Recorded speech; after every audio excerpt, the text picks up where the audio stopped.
Overtime. Sponsored by Wendy's. They got you for breakfast, lunch, dinner, and everything in between. High school sports, we've got it covered. Overtime starts now.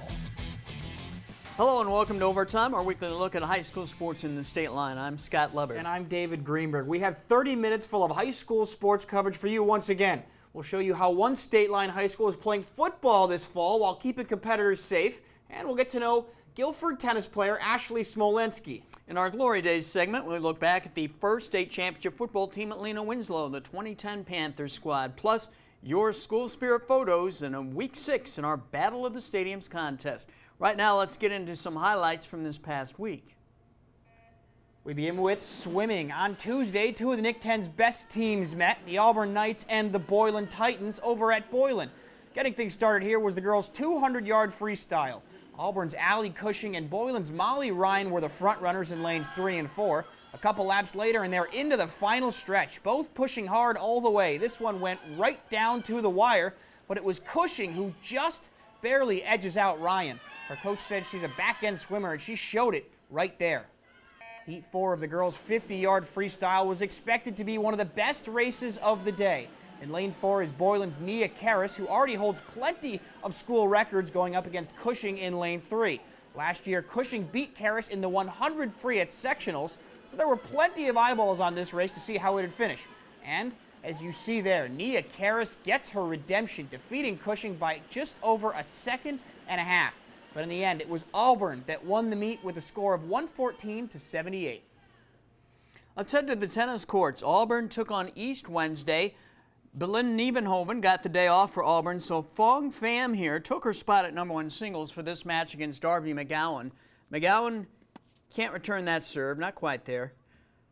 Great rally coming up next here between these two ladies until Pham will hit one just a bit wide there. Pham, though, won the match 6-3, 6-2. At #1 doubles, Auburn's Amy Park and Paris Thompson in the far court. Right here we go. Rolled out to a 6-1, 6-love victory over Yu Paul and Etha Wall. Park can really bring it, folks, and she's only a sophomore. Auburn swept all 5 events for a 5-0 win over East. On Monday, Harlem hosted Guilford in a makeup tennis match. It was a gorgeous day outside, just beautiful. In a singles match between Guilford's Ashley Smolensky and Harlem's Oriana Genie. Smolensky, as you can see her in white, she's only a sophomore, but she was really sharp. She won in 2 sets, winning 6-3 and 6-love. On the court next to them was a doubles match. Guilford's Sarah Dennis and Casey Alcott faced Harlem's Taylor Goodwin and Delaney Johnson. Dennis and Alcott won the match for Guilford, dominating the first set 6-love. The second set was a bit closer, a 7-6 nail-biter. Harlem was able to avoid the sweep with one of their doubles teams getting a win, but Guilford won the match 4-1. For some girls golf now, we go to Ingersoll for the Guilford Invitational last Saturday. The course was playing firm that day.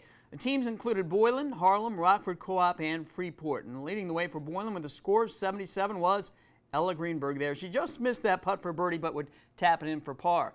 A few strokes behind her, shooting an 80, was Rockford's Kayla Silin. Overall, she put together a solid round, but a few holes with some bad breaks cost her a score in the 70s. Still a great day for her. Here's how the team competition finished up. Boylan came in at the top with a score of 362, edging Rockford Co-op by 2 strokes. Harlem's Brighton Young had the best individual round with a score of 73, helping the Huskies finish 3rd, while Oregon took 4th. Also last Saturday at the Sally Wessels Invitational Boys Golf Tournament, 9 teams competed. Stoneman Valley came out on top, led by medalist Axel Lovgren. He shot an 84. Rockford Christian finished 2nd and Byron 3rd in a very tight competition. Only 7 strokes separated those top 3 teams. Well, earlier this week, the IHSA announced it is adding another layer of the postseason for 2 fall sports. Boys and girls golf and cross country will now be allowed to hold sectional competitions.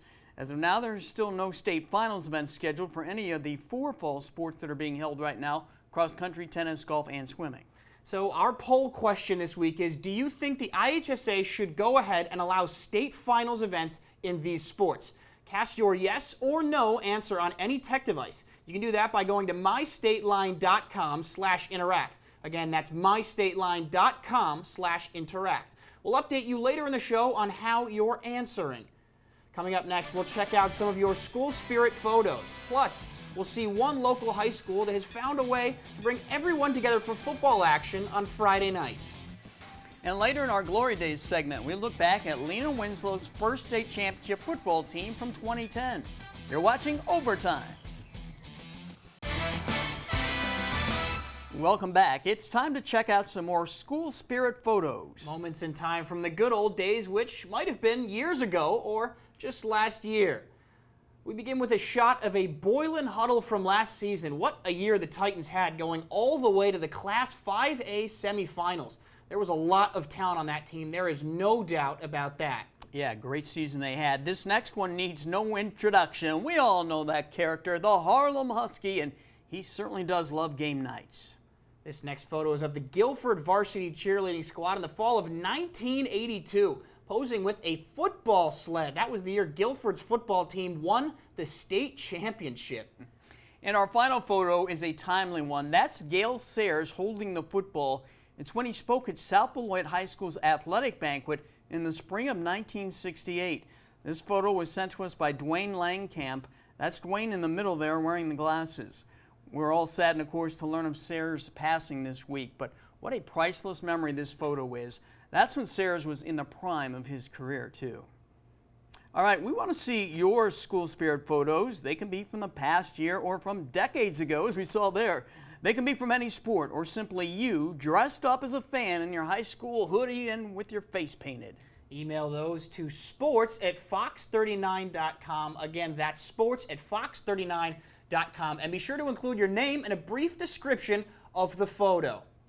Well, normally we'd be spending our Friday nights watching high school football under the lights. Not this year, of course. Yeah, but there is one local high school that has kept Friday football alive in a unique way that is actually safe. Each Friday night, Aquin High School brings students and fans together with what they call the COVID games. It's those brisk fall Friday nights over at Conley Field that are usually filled with Bulldog fans cheering on their high school football team. We're a small school, so it's not that hard to get everybody out here. With the postponement of high school football in the fall, William Gustafson and his fellow class board members at Aquin High School had an idea. Trying to get the best out of this situation we're in right now. They're called COVID Games 2020! Despite the pandemic, these students still found a way to bring the community together. Yeah, it's awesome. It's on Fridays, and it's still football, just a different kind of football. That's what I like to see, Lucas. Yes, sir. Ultimate football. Yeah, this week when they said football, I was a little nervous, but now that I see how they're playing, I'm good. Superintendent Elizabeth Heitkamp said she's really proud of her students' response when she challenged them to be creative. So we asked them to come up with some ideas of things they could do on Friday nights that would be safe and fun and, as much outside as possible. Obviously, this isn't your stereotypical football. It was created combining the rules of ultimate frisbee and, of course, American football. Here are some of the rules. If a player catches the ball, they are only allowed to take 2 steps with it before they must pass it on to the next person. If a player drops the ball or it touches the ground, possession then switches to the other team. And lastly, in order to maintain proper social distancing guidelines, players must remain 2 big steps away when guarding another player. If contact is made, there will be a penalty. I think in place of the football games, it was really nice to get everyone together. And especially since it's our last year as seniors, we really wanted to get everyone together and just have a good time. All right, switch. Kind of get the Aquin community out here doing something. In place of the football games on Friday night. There was nobody better at bringing the spirit than Hayden Neuendorf. Camera on me. And if you couldn't already tell by his shirt and mask combo, he spent his golden birthday at the field with his classmates. Hey, that's my birthday. 18 in quarantine. My mom woke me up this morning and she was like, "You just have to wear this today to school." And I was like, "You know what, Mom? I don't think I'm going to wear it today, but I will wear it to the games. I will." 2, 3. Happy birthday to you. As a senior on the football team, Hayden had spent many Friday nights on this field. Happy birthday, dear. It may not be glorious to some, but this is where he wanted to be. But, just trying to get out here, have a good time with everybody else, and that's it. Good times, community, and football. Ultimate football. That's what the COVID games are all about. And they're obviously having a great time, and that's what we're here for. 5, 4, 3, 2, 1. That's it. That is it for tonight's game. As you saw, fans are allowed to attend the games, but they must pre-register online so the school can monitor the crowd size. Yeah, those students at Akron, I'll tell you, they're always thinking and coming up with new ways to do things and bond together. There's no question about that. Up next, it's week 6 of our Battle of the Stadiums competition. And 2010 was quite a year for bonding at Lena Winslow High School. That was the year the Panthers won their first state championship in football. We look back at that team next in our Glory Days segment. What a decade this has been for the Lena Winslow Panthers in football. The Panthers won 4 state championships between 2010 and 2019. It's that first championship team that started the run in 2010 that we're focused on this week in our Glory Days segment. And the Panthers faced Tuscola for the 1A championship in Champaign. Both teams went into that game with 12-1 records. Tuscola had won the championship the year before, but this time Tuscola was overwhelmed. The Panthers ran all over the Warriors, rushing for 372 yards on 60 carries. Tevin Sellers got the scoring started with that 10-yard touchdown run in the first quarter. Moments later, Quinn Haas busted a 66-yard touchdown run. Haas rushed for 185 yards and 3 touchdowns in all. Lena Winslow led 25-7 at halftime. The Panthers scored 3 more times in the second half. Trey Griffin had the biggest play. Haas's backfield mate broke off that 61-yard touchdown in the third quarter. Griffin rushed for 156 yards. Seth Dasher and Colin Hare also scored touchdowns, making it 5 different Panthers who found the end zone. The Panthers won 47-14. It's awesome. I don't know, words can't express it. We've been trying to get this all year, and it finally happened. Every week we got better and better and better, and we knew if we played our perfect game, we could win state. And we played pretty close to a perfect game. Other key players on that team included Adam Werhane, Casey Schrader, defensive tackle O'Shea Smith, and the gentleman joining me on the phone right now, the quarterback of that Lena Winslow team, Joe Edler. Joe, that championship game, you guys did everything right. You ran the ball successfully. You won the turnover battle big, 4-0. You won the game 47-14. Was there a feeling of, man, this is too easy? Yeah, I think at halftime I remember Coach telling us, stay even-keeled. But before the game, when we woke up, all the newspapers said we were going to lose by 20. Some of them even said even more. So we just came into the field and ready to win and just play our game and see what happens. And it was kind of shocking, towards the end of the third quarter when Coach came up and he's like, hey, we're going to, sit you for a little bit and walk off the field and take that last look, and you're up by 40 in the state game. But really, looking back, that was pretty cool to do. And wouldn't want to change it for anything. You had the luxury of some great running backs to hand the ball off to in Quinn Haas and Trey Griffin. Everyone knew Lewin's offense was built on the run game. How did you view your role in that offense as the quarterback? Yeah, I mean, like you said, we had the three-headed monster, I think is what they called us in the video and stuff. But, as a quarterback, we just had to be the facilitator. We knew Coach would call on us to throw it once or twice a game, and we had to deliver. And with the running backs like that, as a coach myself, why would you need to throw if you have a really good running back core like we had back then? And it was working, so why go away from it? Do you have a favorite memory or moment from that championship game? I'd say at the end of the game, when that clock hit 0, we turned around and you saw the fans, the whole community of Lena, Winslow, and the surrounding area, and it was just packed, and everyone's going crazy, and I can still think back to that and still see it like yesterday. So it's definitely a moment that stays with me. You guys lost only one game that season. That was the opener against Dakota, and they got you pretty good, 25-7.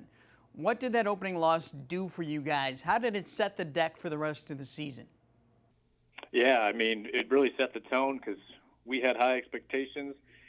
We got beat pretty good, and afterwards, I remember we were sitting out on the front stoop at Dakota High School, and we knew we had to change some things. change the way we did some things at practice or work a little harder. And the coaches really helped out with that, and we kind of turned a corner and didn't look back. Since that championship in 2010, Lena Winslow has won 3 more championships. How much pride do you and your former teammates take in saying, hey, we were the first, and just maybe we inspired younger kids in the school district by showing them what could be achieved? I mean, there's a lot of pride in it. I mean, just wearing that Lee Win jersey, you see it. My brothers have played through the program. I've got the bragging rights, I guess you could say. Hey, I got the first one, but really it's just cool to see the inspiration and the love of sports that's still going on over there, and they still have a great program to keep doing it. So I guess there is a little, we got the first, but it's always good to see that black and gold and them run on the field and just get those chills again, reminiscent, and we were a part of a great program. Our thanks to Joe Edler for joining us. Joe is currently the head football coach at East Dubuque High School. Coming up next, David Greenberg covers a wide range of topics as he gets to know Guilford tennis player Ashley Smolenski. Right now, it's time for our overtime trivia question. What running back holds the NUIC record for the most rushing yards in a season? What running back holds the NUIC record for the most rushing yards in a season? Well, the answer after the break. Once again, here's our overtime trivia question. What running back holds the NUIC record for the most rushing yards in a season? The answer is Dakota's Jake Apple. During the 2011 season, he rushed for 2,574 yards. That included 373 yards rushing in the state championship game, which was a state record. Well, for the purposes of this show, David here, you are our investigative reporter, drilling deep to uncover interesting tidbits about our athletes. Yes, absolutely. Crucial information like what's their favorite food or animal. And this week, I got to talk to Guilford tennis player Ashley Smolenski. It's hard to evaluate yourself sometimes. I'm funny. You're funny? And actually, whenever Can you tell me a joke right now, or no? You gotta be like in natural. The moment. Okay, I get that. That's kind of how I feel. I am.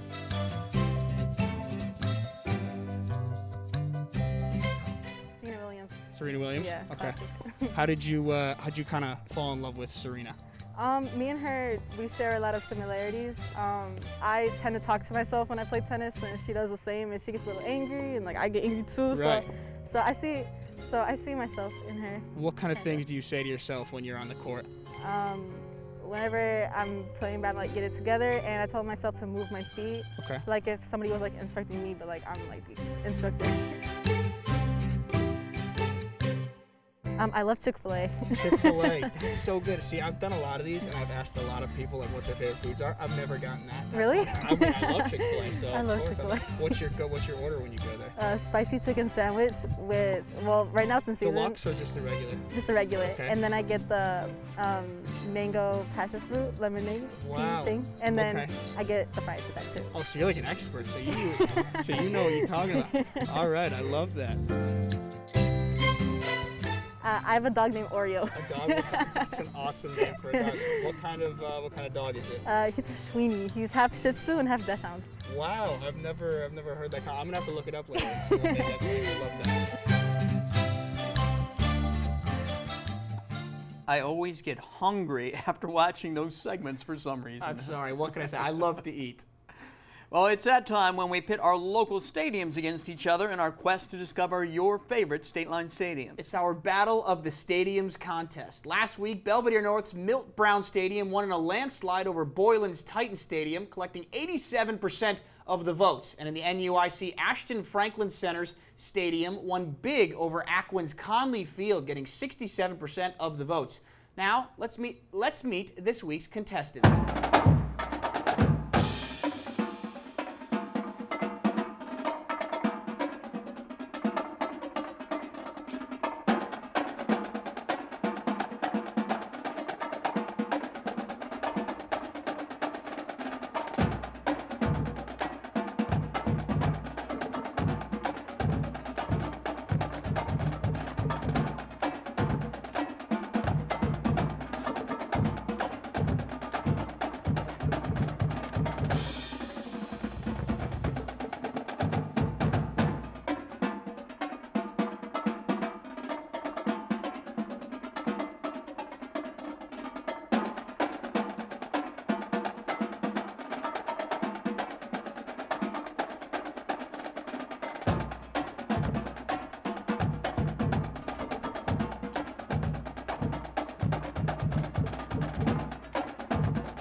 There you have it. Vote for your favorites now or anytime this coming week by going to our website, mystateline.com. Look for the Battle of the Stadiums tab or image. Let's take one final time out. The Auburn band from last fall takes us to the break.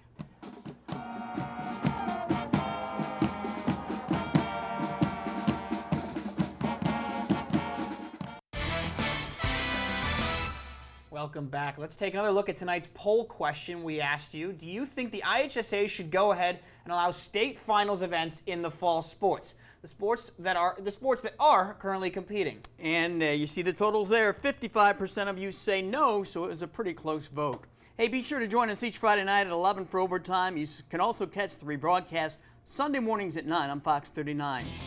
Overtime. Sponsored by Wendy's. They got you for breakfast, lunch, dinner, and everything in between.